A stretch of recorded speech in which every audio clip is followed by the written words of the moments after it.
Le Grand Matin Sud Radio, 7h-10h, Patrick Roger, Cécile de Ménibus.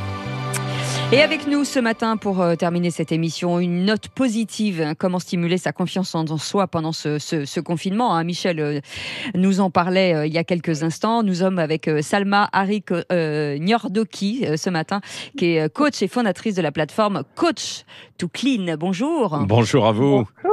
Bon. Bonjour à vous. Merci d'être avec nous ce matin. Oui, alors parce que vous êtes praticienne, hein, etc. Et il y a une méthode certifiée pour essayer effectivement, comme beaucoup, hein, de retrouver en fait la confiance en fait en soi. Alors que ce soit des personnes lambda, mais aussi les personnels soignants auprès de qui vous intervenez. Alors c'est quoi votre méthode de coaching, la Clean ?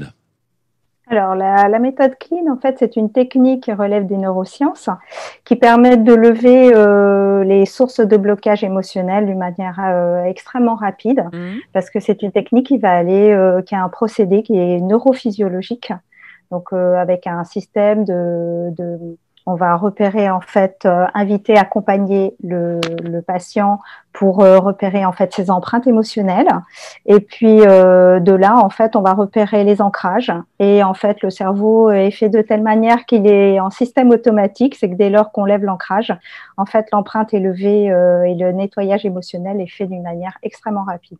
Salma, quels sont les petits voyants rouges, hein, qui font qu'aujourd'hui on se rend compte ou pas qu'on a perdu confiance en soi? Comment on sait qu'on a perdu confiance en soi? Alors, en fait, au début, on a de l'anxiété, un stress. Par exemple, je vais donner un exemple rapide. Lors d'une prise de parole en public, en fait, on perd ses moyens. Ou alors, actuellement, avec la situation qui est quand même extrêmement anxiogène, il y a des personnes qui sont en télétravail chez eux et d'un seul coup, elles sont plus dans leur cadre de travail normal. Perdu. Donc, ils perdent confiance. Voilà, ils sont perdus. Ils sont aussi surchargés avec des tâches ménagères qu'ils n'avaient pas à faire précédemment. Il y a aussi la perte de confiance face à un avenir quand même qui est incertain. Bah oui, perte d'emploi pour certains et perte d'activité, quoi. Perte d'emploi, ouais. Aux crises aussi actuelles, qui sont des crises quand même sanitaires aussi, où certaines personnes ont quand même peur de la maladie, peur de la pandémie. Voilà, donc on les aide en les accompagnant par une technique, en fait, une méthode qui est simple, rapide, qui est en 2-3 séances, qui permet aussi d'aller vraiment lever profondément les blocages émotionnels ou les surcharges émotionnelles, le stress, qui est lié bien sûr à la situation anxiogène. Et c'est surtout une technique qui va permettre de se libérer d'une manière anonyme et à distance. Alors, mais oui, à distance, c'est ça. C'est-à-dire que bien souvent, ça se fait dans un cabinet avec soit un psy en face, soit un coach effectivement en face. Et vous, là, vous le faites à distance, quoi, à travers les différentes applications. Et ça peut marcher à distance, quoi. Vous ressentez quand même aussi ce que ressentent les gens. Tout à fait. Alors, en réalité, d'abord, nous sommes tous formés et certifiés, parce que sur la plateforme Coach to Clean, il y a quand même 50 coachs qui font de l'accompagnement personnel, certifiés par l'Institut de Coaching International, donc ce sont de bonnes références.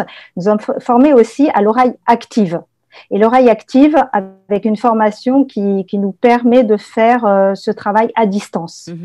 Donc ça, c'est déjà un savoir-faire. Hein, c'est ce qui certifie en fait le travail, mais en réalité les émotions elles sont facilement explicables dès lors qu'on connaît la situation. On va rentrer dans un processus qui est assez rapide. La séance se fait que par téléphone. On n'a pas besoin en fait d'avoir le regard sur le patient qui est lui-même en introspection. D'accord. Et ça fonctionne même sur les pertes de confiance qui sont profondes, pas les pertes de confiance superficielles, par exemple, dues à un confinement. Est-ce que ça va sur les pertes de confiance qui sont latentes depuis des années ? Tout à fait. Alors, en fait, vu que la situation... En fait, il suffit de mettre la personne en confiance, bien sûr, dans notre rapport avec lui, mais et de l'amener, en fait, à revisualiser, en fait, la situation ou la revivre. Et dès lors qu'on a en fait, identifier l'empreinte. En fait, le plus important, c'est d'identifier l'empreinte. D'où notre travail, nous, d'accompagnement. Et en réalité, dès lors que l'empreinte est on a pointé du doigt en fait l'empreinte. L'ancrage va aller se lever automatiquement. Donc en fait, ça peut être aussi sur des traumas bien plus importants, sans jamais bien sûr aller rentrer dans le trauma. Nous travaillons toujours en périphérie. Ouais. Merci. Donc cette plateforme s'appelle Coach to Clean. Donc voilà, et c'est en ligne comme vous le dites, et ce n'est pas, enfin c'est une plateforme, mais ce n'est pas en visio, pas forcément. C'est au téléphone. Bien souvent on la voit évidemment. Nous faisons aussi l'accompagnement quand même du personnel hospitalier. Oui, ça c'est important. Vrai. C'est important. Voilà, parce que pendant cette crise de Covid, ils en ont vraiment besoin, et nous effectuons un accompagnement 7 jours sur 7. Merci beaucoup Salma Arigner de